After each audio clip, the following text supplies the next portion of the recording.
Saharanın Afrikada fotosesiyası. Marketlər həqiqətən bizdən geri qalmır ki, hətta bizim bəzi marketlərimizdən daha da olur, çeşid olur. Çamadanları bağlayırıq ki, hər ehtimal. Mahir qardaş. Bu zaten özərinə gəlir.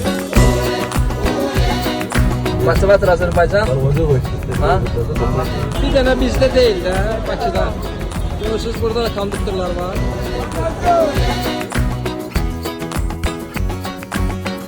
Türk restoranı Afrika'da. Afrika'nın taksi şoförləri konkret oyun çıxarır.